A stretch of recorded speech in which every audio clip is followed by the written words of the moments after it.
The cafeteria on Galactic Station Vera 7 was always loud and always busy and always full of strange smells that Marcus Chun had never quite gotten used to even after 6 months of living there. He sat alone at a small table in the far corner of the massive room where the heating vents did not reach and where the light was dim and where nobody else wanted to sit because it was too cold for most species. Marcus did not mind the cold because humans came from a world where they had learned to survive in every climate, from burning deserts to frozen wastelands, and a little chill in a space station cafeteria was nothing compared to what his ancestors had endured. He looked down at his tray of food, which was not very exciting, but it was warm and it was filling, and that was enough for him today. Rice was synthetic, and the vegetables were grown in the station's hydroponic bays, and the protein cube tasted like nothing at all. But Marcus had learned to appreciate simple meals. During his time away from Earth around him, the cafeteria buzzed with the sounds of 100 different species eating and talking and arguing about politics and trade deals and all the things that beings argued about when they came together from across the galaxy. There were tall Kethri with their 4 arms and clicking mandibles sitting at long tables near the windows where they could watch the stars drift by outside. There were blob-like Moravians who absorbed their food through their skin and who always smelled faintly of whatever they had eaten last. There were armored Thrall warriors who ate in complete silence because their culture considered mealtime to be sacred, and there were Varaks with their silver fur and sharp teeth, and proud bearing who sat in the center of the cafeteria where everyone could see them because the Varaks believed they deserved to be. Marcus watched them all from his corner, and he felt the familiar sting of loneliness that had become his constant companion since he had arrived on this station. Humans were new to the galactic community, and most species did not know what to make of them. Yet the stories that had spread about Earth and its people were strange and sometimes frightening to beings who had never encountered anything like humanity before. They said humans were persistence predators who could chase their prey for days without stopping until the prey simply collapsed from exhaustion. They said humans had toxic blood, full of iron that could poison other species if it got into their wounds. They said humans carried billions of tiny organisms in their bodies that could cause terrible infections in other beings. They said humans would bond emotionally with anything and everything, from other humans to animals to machines to rocks, if given enough time. Most species found all of this deeply unsettling, and so they kept their distance from the few humans who had ventured out into the stars. Marcus had gotten used to the empty seats around him, and the way conversations would stop when he walked by, and the nervous glances that followed him wherever he went. He told himself it did not bother him anymore, but that was a lie he repeated so often that sometimes he almost believed it. Today, he brought a datapad loaded with old Earth novels, and he planned to spend his lunch break reading about places and people that felt more like home than this station ever would. He was just about to take his first bite of rice when he heard the sound of small feet padding across the metal floor toward him. Marcus looked up and saw 3 Varaks cubs standing at the edge of his table. They were young and small with fur that should have been shiny and silver, but instead looked dull and matted like they had not been properly groomed in a long time. Their eyes were large and amber-colored, and filled with a desperate kind of hope that made something twist painfully in Marcus's chest. The tallest of the 3 cubs was female, and she looked to be about 6 standard cycles old, which was roughly equivalent to a 7-year-old human child. She held a credit chit in her small clawed hand, and she was clutching it so tightly that her knuckles had gone white. Beneath her fur behind her stood 2 smaller cubs who Marcus guessed were her younger siblings based on the way they huddled close to her for protection. The smallest one was trembling and kept looking around the cafeteria with wide, frightened eyes. Marcus noticed something else about these cubs that made his stomach clench with a cold anger he had not felt in a long time. They had no clan markings, Every other Varax on the station wore elaborate patterns shaved into their fur that identified which clan they belonged to and what their status was within that clan. These cubs had nothing, and Marcus remembered reading about what that meant in the cultural briefing files he had been given when he first arrived. Clanless Varax were considered less than nothing in their society. They were orphans or the children of criminals or the descendants of those who had been cast out for some ancient shame. No clan would take them in, and no adult would acknowledge them, and they were expected to survive on their own or not survive at all. The oldest cub stepped forward, and her voice was barely louder than a whisper when she spoke. The food machine will not take our credit chit, and we have not eaten since we arrived on the transport 3 days ago, and we were wondering if maybe you could help us. Marcus looked at the credit chit in her hand, and he recognized immediately that it was an old model that the station systems no longer accepted. These cubs had probably been given it by someone who knew it was worthless and thought it was funny to watch them try to use it. They looked across the cafeteria and saw that every adult Varax was watching this interaction with cold, expressionless eyes. None of them moved to help. None of them even looked like they were considering helping. They simply watched and waited to see what would happen when clanless cubs dared to approach someone for food. Marcus felt the anger in his chest grow hotter, but he kept his face calm and his voice gentle when he spoke to the cubs. What are your names? The oldest cub blinked in surprise, like she had not expected him to ask that question. I am called Sierra, and these are my brothers Tovik and little Ren. She gestured to the cubs behind her, and the smallest one, who must have been Ren, buried his face in his sister's. For Marcus smiled at them, and then he did something that made every being in the cafeteria stop what they were doing and stare. He pulled out the chair beside him, and he looked at those 3 hungry, frightened children, and he said the words that would change everything. Sit down with me, and we will share my meal, because I have more than enough for all of us.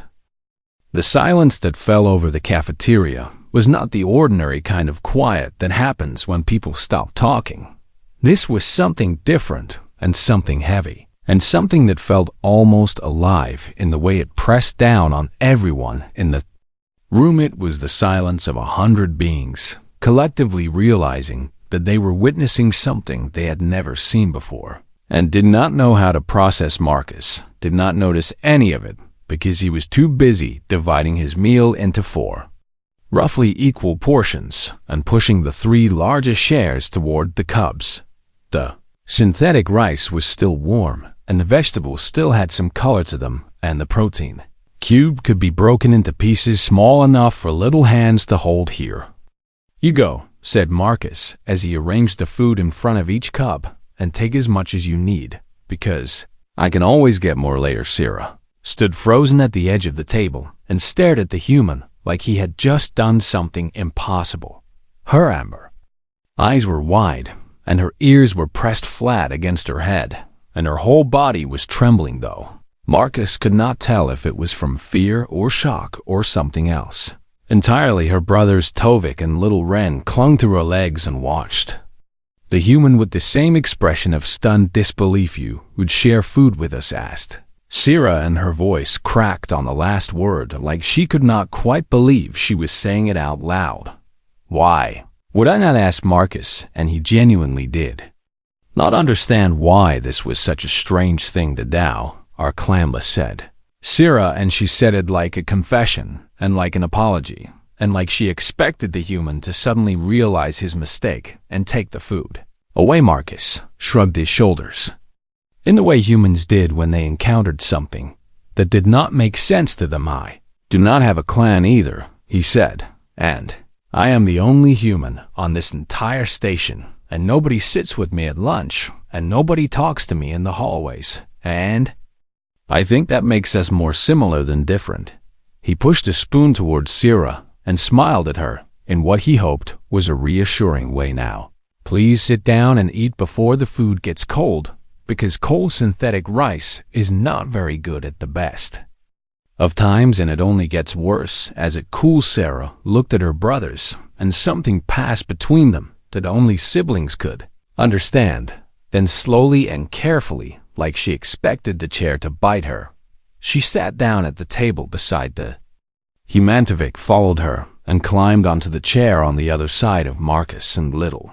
Ren scrambled up onto the chair beside his sister, where he could press close to her. For comfort, Marcus watched them take their first bites of food, and he saw the way their eyes widened and the way their small bodies relaxed as warmth and nourishment spread through them. He could not remember the last time something so simple had made him feel so good. Across the cafeteria, a Cathri diplomat dropped his eating utensil, and the clatter of metal against metal echoed through the silent room like a thunderclap. Nobody moved to pick it up. A Moravian merchant had frozen in the middle of absorbing a nutrient paste, and the paste was now slowly dripping down what passed for their body in a way that would normally be considered deeply embarrassing. They did not seem to notice. 3 Thrall warriors, who had been eating in their sacred silence, were now staring at the humans' table with expressions that might have been shock if Thrall faces were capable of showing emotion. Even the service drones that normally buzzed around the cafeteria, collecting empty trays and cleaning spills, had stopped moving and were hovering in place like they too could not believe what they were seeing. The only beings who seemed capable of movement were the Varax, and they were all rising from their seats with a slow, deliberate menace that made the cubs shrink back against their chairs at the center table, where the most important Varax always sat. A massive figure in ornate ceremonial armor pushed back his chair and stood to his full height. Ambassador Vrethka of the Varax Dominion was an impressive sight, even by the standards of his own people. He stood nearly 3 meters tall, and his silver fur was groomed to perfection and shaved with the intricate patterns of one of the oldest and most powerful clans in Varax space. His armor was covered in medals and honors that told the story of a long and distinguished career in service to his people. His claws were long and sharp and looked like they could tear through metal without much effort. His teeth were even longer and even sharper, and he made sure everyone could see them as he strode across the cafeteria toward the humans' table. His attendants scrambled to follow him, and they looked almost as scared as the cubs did. Marcus finally looked up from his meal when the ambassador's shadow fell across the table and blocked out the light. He studied the massive Varax for a moment and took in the armor and the claws and the teeth and the expression of absolute fury on the ambassador's face. Then he went back to eating his rice. "Can I help you with something?" asked Marcus, and his voice was calm and casual, like he was talking to a colleague who had stopped by to ask about the weather. The ambassador's fur bristled, and a low growl rumbled up from somewhere deep in his chest. "You have made a terrible mistake, human," he said, and his voice carried across the entire cafeteria so that everyone could hear him and everyone could witness what was about to happen. "I do not think I've said," Marcus, and he took another bite of his protein cube and chewed it slowly and swallowed it before continuing. "I am just having lunch with some new friends, and I do not see how that could be a mistake." Cubs huddled together and pressed as far back in their chairs as they could go. Little Ren had started to whimper, and Cyril was holding both her brothers close and looking at the human with an expression that was half terror and half desperate hope. Ambassador Vrethka slammed his clawed hand down on the table so hard that the trays jumped and the food scattered, and Marcus had to catch his cup of water before it tipped over.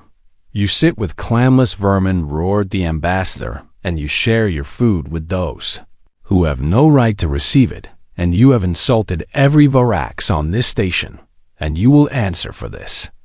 Marcus set down his cup and looked at the ambassador with eyes that had gone very calm and very cold. "With respect, ambassador, these are children," said Marcus, "and they are hungry, and on my world we feed hungry children, and that is not a crime, but a duty." The ambassador leaned closer, and his hot breath washed over Marcus's face, and his teeth were very close to the human's throat. "Your world is barely out of its infancy," snarled the ambassador, "and you know nothing of our ways, and you will learn to respect them, or you will suffer the consequences." Marcus did not lean back, and did not look away, and did not show any fear at Allie. "Know that hungry children should be fed," said Marcus, "and I know that anyone who would let children starve is not worthy of respect, and I know that I will keep feeding these cubs for as long as they need me to feed them." Paused and then added in a voice that everyone in the cafeteria could hear, "And if the Varax Dominion has a problem with that, then the Varax Dominion can come and try to stop me." The words hung in the air like a challenge, and like a promise, and like the first crack of thunder before a terrible storm. Ambassador Vrethka went very still, and his claws dug into the surface of the table and left deep gouges in the metal around. The cafeteria, the other Varax, had risen from their seats and were watching their ambassador with expressions that mixed. Anticipation was something that might have been doubt. The other species in the room had pressed themselves back against the walls and were trying very hard to look like they were not there at all. Nobody wanted to get caught in the middle of whatever was about to happen. Marcus sat perfectly still in his chair, with one hand resting casually on the table and the other hand positioned where he could reach the cubs if he needed to pull them behind him. He knew he was outmatched in every physical way that mattered. The ambassador was bigger and stronger and faster, and had claws and teeth that could tear a human apart in seconds. But Marcus had grown up on Earth, where humans had spent thousands of years learning how to face creatures that were bigger and stronger and faster than they were. He had learned that sometimes the only weapon you needed was the willingness to stand your ground when everyone expected you to run. "You dare to threaten the Varax Dominion," said Ambassador Vrethka, and his voice was low and dangerous and full of barely contained violence. "I did not threaten anyone," said Marcus, "and I simply stated a fact, which is that I will continue to feed hungry children regardless of what anyone thinks about it." Ambassador's eyes narrowed, and he studied the human with a new kind of attention, like he was trying to figure out what kind of creature would say such things to someone who could kill him so easily. "Do you not understand what you have done?" asked the ambassador. "And do you not understand the laws you have broken?" "I understand that 3 children came to me because they were starving," said Marcus, "and I understand that no one else in this cafeteria was willing to help them, and I understand that feeding the hungry is never wrong, no matter what laws or traditions say otherwise." He looked around at the watching Varax and raised his voice so they could all hear him clearly. "On my world, we have a saying that the measure of a society is how it treats its weakest members, and by that measure, I am not impressed with what I have seen here today." A ripple of shock passed through the Varax observers, and several of them exchanged glances that seemed uncertain and uncomfortable. Ambassador Vrethka let out a snarl that showed all of his teeth, and he leaned even closer to the human until they were almost nose to nose. "You know nothing of our society, human, and you know nothing of our history, and you know nothing of the reasons why the clanless are treated as they are. Then explain it to me," said Marcus, and his voice was still calm and still steady and still showed no fear at all. "Tell me what these children did that was so terrible that they deserve to starve while everyone watches and does nothing." The ambassador opened his mouth to respond, but no words came out. He stood there frozen with his teeth bared and his claws extended and his whole body trembling with rage that had nowhere to go, because the truth was that these cubs had done nothing wrong. They had simply been born to parents who had no clan, and so they had inherited a shame that was not theirs and would carry it for the rest of their lives unless someone was willing to take them in. No one was willing because that was the way things had always been done, and no one wanted to be the first to challenge traditions that were older than the Varax Dominion itself. The silence stretched on until it was broken by a sound that nobody expected. Little Ren had crawled out of his chair and climbed into Marcus's lap and wrapped his small arms around the human's neck and buried his face against his chest. Marcus looked down at the tiny cub and felt something break open inside his heart. Remember being a child on Earth and being scared and being alone and being hungry, and he remembered how it felt when someone finally showed him kindness. He wrapped his arms around the little cub and held him close and looked up at Ambassador Vrethka with eyes that had gone very bright and very fierce. "This child has done nothing wrong," said Marcus, and his voice was rough with emotion but still strong. "And still defiant. He is hungry, and he is scared, and he came to me for help, and I will not turn him away just because your laws say I should." Pulled Sira and Tovik closer to him so that all 3 cubs were within the circle of his protection. "These are children, and they deserve to be fed, and they deserve to be safe, and they deserve to be loved, and I do not care if every Varax in the galaxy thinks that is wrong because I know in my heart that it is right." The ambassador stared at the human and the cubs, and something shifted in his expression. It was small, and it was quick, and it was gone almost as soon as it appeared, but Marcus saw it. It was doubt. For just a moment Ambassador Vrethka had looked at those cubs and seen something other than clanless vermin. He had seen children, real children, who were scared and hungry, and clinging to the only person in the entire cafeteria who had been willing to help them. But then the moment passed, and his face hardened again, and he straightened to his full height and looked down at the human with cold contempt. "You have made an enemy today, human," said the ambassador, "and you will regret this interference in matters that do not concern you." He turned and began to walk away, but stopped when Marcus spoke again. "I would rather make 1,000 enemies than watch one child starve," said Marcus. "And if that makes me your enemy, then so be it, but I will not apologize, and I will not back down, and I will not abandon these cubs." The ambassador did not turn around, but his shoulders tensed and his claws clenched at his sides. "This is not over, human," he said, and then he walked away. And his attendants hurried to follow him. Marcus watched him go and then looked down at the 3 cubs who were pressed against him like they never wanted to let go. "It is going to be okay," he told them, and his voice was gentle and warm and full of a tenderness that surprised even him.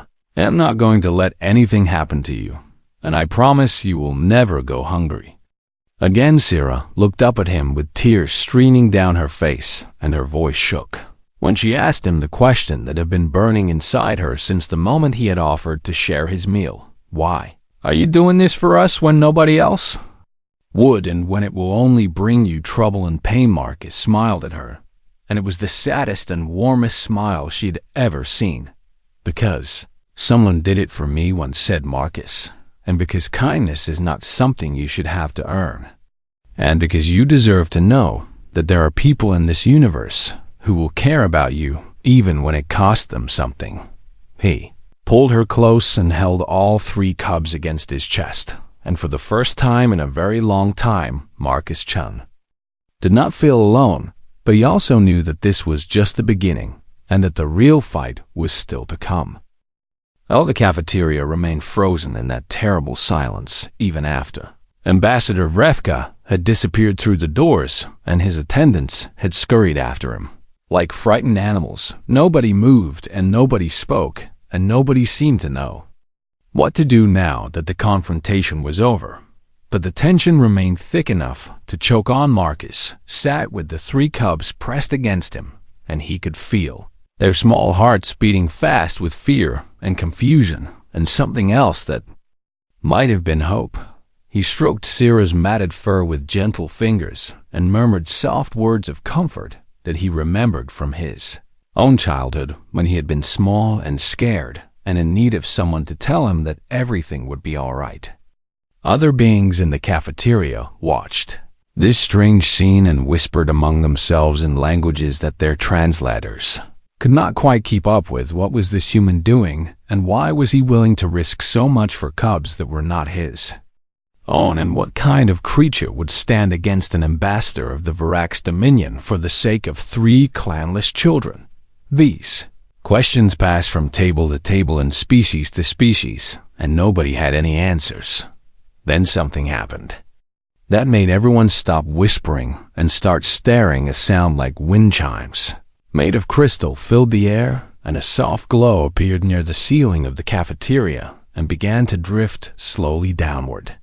The beings nearest to this phenomenon scrambled out of the way, and even the Varaks who had remained behind after their ambassador left stepped back with expressions of reverent shock. Elder Morith had arrived. Nobody knew exactly how old Morith was, but the most conservative estimates placed them at somewhere around 4,000 standard cycles, which made them one of the oldest living beings in the known galaxy. Nobody knew exactly what species Morith had originally belonged to, either because their body had been modified and enhanced and rebuilt so many times over the millennia that nothing remained of whatever they had once been.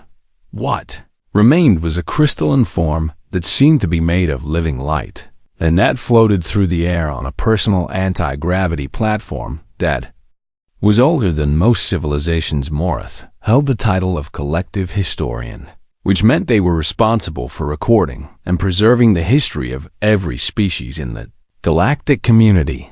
They had witnessed the rise and fall of empires, and had watched young species take their first steps into the stars, and had seen things that no other living being could remember. When Morith spoke, people listened because Morith had seen everything and forgotten nothing, and their words carried the weight of ages. The crystalline being drifted across the cafeteria until they hovered beside the table where Marcus sat with the cubs, and their light cast rainbow patterns across the walls and floor. Marcus looked up at the ancient being and felt a strange mixture of awe and calm settle over him. The human speaks truth, said Morith, and their voice resonated through the room like music and like thunder and like the echo of something vast and eternal. The silence that followed was different from before, because it was not the silence of shock, but the silence of attention. Every being in the cafeteria was listening with every sense they possessed, because when Elder Morith chose to speak, it was always worth hearing. "Have lived 4,000 cycles," said Morith, "and I have watched the Varaks rise from primitive hunters on a frozen world to one of the great powers of the galaxy. I remember when they were not mighty, and when they were not proud, and when they huddled in caves and fought for survival against predators that were bigger and stronger and faster than they were." The Varaks in the cafeteria shifted uncomfortably and looked at each other with expressions that mixed shame with resentment. "In those days," said Morith, "the Varaks survived because they worked together, and because they shared what they had, and because they protected their young with a ferocity that terrified their enemies. They did not ask which clan a cub belonged to before they fed it, and they did not leave children to starve because of who their parents were. They were strong because they were kind, and they were mighty because they cared for each other." The crystalline being turned to face the watching Varaks directly, and their light seemed to pulse with something that might have been disappointment. "You have forgotten," said Morith, "and power has made you cruel, and tradition has made you blind, and you have lost the very things that made you great in the first place." Ambassador Vrethka pushed through the doors and back into the cafeteria because word had reached him that the historian was speaking, and he could not afford to miss what was being said. He arrived just in time to hear Morith continue. "I have studied the humans since they first left their world and ventured into the stars," said the ancient being, "and I will admit that I was afraid of them at first. We all were. Their history is soaked in blood, and their capacity for violence is remarkable even by galactic standards. And they are strange in ways that make other species deeply uncomfortable. But I have come to understand that we were afraid of the wrong things." Morith drifted closer to Marcus, and the cubs in their light grew warmer and gentler as they looked upon the human, who was still holding the 3 children like he would never let them go. "The humans are persistent predators, and they have toxic blood, and they carry diseases, and they will bond emotionally with anything that holds still long enough. But these are not the things that make them dangerous. What makes humans dangerous is something far more terrifying than teeth or claws or violence." The historian turned to face the entire cafeteria, and their voice filled the room with absolute certainty. "Humans are kind," said Morith, and they are aggressively and stubbornly and irrationally kind. Ways that make no sense to species who have learned to harden their hearts against the suffering of others. They build shelters for creatures that are not there.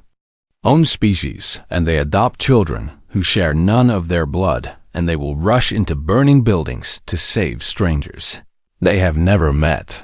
They have a saying on their world that it takes a village to raise a child, and they mean it in a way that most species cannot even comprehend. Any child is every adult's responsibility, and any hungry person deserves to be fed, and any suffering creature deserves compassion regardless of whether helping them brings any benefit. Marcus felt tears prickling at his eyes, and he held the cubs tighter and tried to remember if anyone had ever described humanity in such terms.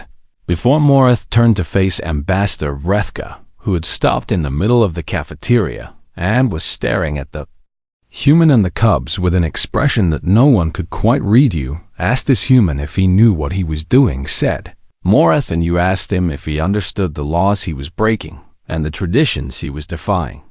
The answer is yes. He understood perfectly, and he did it anyway, because his heart would not let him do otherwise. That is what humans are, and that is why they are dangerous, and that is why you should be afraid of them, but not for the reasons you think. You should be afraid because kindness is contagious, said Morath, and once it starts spreading, it is very hard to stop. And in a galaxy that has forgotten how to be kind, the humans are like a spark in dry grass, and they will burn through everything. We thought we knew about strength and power and what it means to be civilized. Marcus looked at the ancient being, and then looked at the cubs in his arms, and then looked at Ambassador Vrethka, who was standing frozen in the middle of the cafeteria with an expression that seemed to be caught somewhere between fury and something that might almost have been shame. The room was silent, and everyone was waiting to see what would happen next, and Marcus realized that whatever came next would be the moment that decided everything. The silence that filled the cafeteria after Elder Morath finished speaking was the heaviest silence Marcus had ever experienced. It pressed down on everyone in the room like a physical weight, and it demanded that something change, because things could not simply go back to the way they had been before. Ambassador Vrethka stood frozen in the middle of the cafeteria, and his face showed a war of emotions that his careful diplomatic training could not quite hide. He looked at the human who had defied him and at the cubs who clung to that human like he was the only safe thing in the universe, and at Elder Morath, whose crystalline form pulsed with ancient light. And then he looked at his own people, the Varax, who had watched 3 children starve for 3 days and done nothing because tradition told him that clanless cubs were not worth saving. Something cracked behind his eyes, and it might have been pride, or it might have been certainty, or it might have been the shell of indifference that he had built around his heart over decades of political service. This is not how things are done, said the ambassador, but his voice had lost its edge and now sounded almost lost. Then maybe said, Marcus, softly, it is time to do things differently. Looked down at the cubs in his arms and then back at the ambassador, and he spoke with a quiet conviction that filled the room without needing to be loud. In my world, we have a concept called guardianship, and it means that when children have no one to care for them, anyone can step forward and claim responsibility for their well-being. I am claiming guardianship of these 3 cubs under the laws of Earth and under the authority of the United Human Coalition. And if the Varax Dominion wants to challenge that claim, they can take it up with my government. The ambassador stared at him, and for a long moment, nobody moved. Then Syrah looked up at Marcus, with tears streaming down her face, and asked the question that was burning in her heart. You would do that for us when you have known us for less than an hour, and when it will make your life so much harder? Marcus smiled at her, and it was the gentlest smile she had ever seen. I would do it for any child who needed help, he said, because that is what humans do, and that is who I am. Little Wren was still curled against Marcus's chest, and he had fallen asleep there with his small claws tangled in the fabric of the human's uniform, and his face peaceful for the first time in days. Tovik had stopped trembling and was watching the ambassador with eyes that held more courage than any cub his age should have needed to possess. The cafeteria remained frozen, but something in the quality of the silence had changed. It was no longer the silence of shock or the silence of fear. It was the silence of beings who were waiting to see what choice would be made, and who were ready to remember this moment for the rest of their lives. And then something remarkable happened. A Kethri merchant rose from her table near the windows and walked across the cafeteria to where Marcus sat with the cub. She was small for her species, and her forearms were laden with nutrition packs that she had clearly purchased from the dispensary. She placed them on the table in front of the cubs and spoke in her clicking language that the translator rendered as warm and gentle. "For the little ones," she said, and then she turned and walked back to her seat. Without another word, Marcus stared after her in surprise. And before he could process what had happened, another being rose from their table. It was a Throw warrior whose culture considered mealtime sacred, and who should not have been willing to interrupt his meal for any reason. He walked to the table and placed a credit chit beside the nutrition packs, and the amount displayed on it was more than Marcus made in a month. "For their future," said the Thrall, and then he returned to his seat and resumed eating in silence. A Moravian merchant flowed across the floor and deposited a container of their finest nutrient paste. A group of beings that Marcus did not recognize approached together and left behind toys and blankets and a stuffed animal that looked vaguely like an earth rabbit. One by one, and then in groups of 2 and 3, the beings of Galactic Station Vareth 7 rose from their tables and approached the human and the cubs and left offerings of food and money and supplies and kindness. Even some of the Varaks, who had been watching everything with uncertain eyes, came forward and placed items on the growing pile. They did not speak, and they did not make eye contact with the cubs, but they came and they gave, and that was enough. Elder Morith watched this procession with a light that pulsed and shimmered in colors that no translator could describe, but that everyone understood meant satisfaction and hope. "I told you," said the ancient being, "and kindness is contagious." Ambassador Vrethka stood alone in the middle of the cafeteria as his people walked past him to help the very cubs he had demanded be left to starve. His face was unreadable, but his claws hung loose at his sides and his shoulders had lost their rigid tension. Finally, when the stream of givers had slowed to a trickle, he stepped forward and approached the table. Marcus tensed and pulled the cubs closer, but the ambassador did not look angry anymore. He looked tired and uncertain and very old. Despite his powerful frame, he reached beneath his ceremonial armor and withdrew something that made every Varax in the room gasp. It was his clan marker, the symbol of the Vrethka clan that had been powerful for 1,000 generations and that carried more political weight than almost any other marker in Varax space. Placed it on the table in front of Sira, and the young cub stared at it like it was a live explosive. "The old ways have perhaps grown too old," said the ambassador, and his voice was rough with something that might have been shame or might have been the beginning of change. "If the human will permit it, the Vrethka clan will stand as secondary guardians of these cubs, and they will never be clanless again." Marcus looked at the marker, and then at the ambassador, and then at Sira, whose eyes were wide with disbelief. "What do you think?" he asked her, because she was the eldest, and she deserved to have a say in her own future. Sira picked up the clan marker with trembling hands and looked at it for a long moment. Then she looked at Marcus, and then at the ambassador, and then at the pile of gifts from species she had never met and would never be able to thank. She placed the marker back on the table and shook her head. "I do not want a clan," she said, "and I want a family, and I want to stay with the human who was kind to us when no one else would be." Ambassador Vrethka looked like he had been struck, but Marcus felt his heart swell with emotion. He opened his mouth to speak, but Sira was not finished. But she added, and her voice grew stronger as she spoke, "You can be part of that family too, if you want, because families can be big, and they can have members from different clans and different species and different worlds. She looked at everyone who had given them gifts and raised her voice, so they could all hear. You can all be part of our family if you want, because that is what the human taught me today, and kindness makes you family more than blood ever could. The cafeteria was silent again, but this time it was a warm silence and a hopeful silence, and a silence that felt like the beginning of something. No Ambassador Vrethka looked at the cub who had just offered him a place in her family despite everything he had done, and something in his face finally broke all the way open. He knelt down so that he was at her level, and his voice was thick when he spoke. I would be honored, he said, and then he looked at Marcus and added, and I owe you an apology, human, and I owe you a debt that I am not sure I can ever repay. Marcus smiled and shook his head.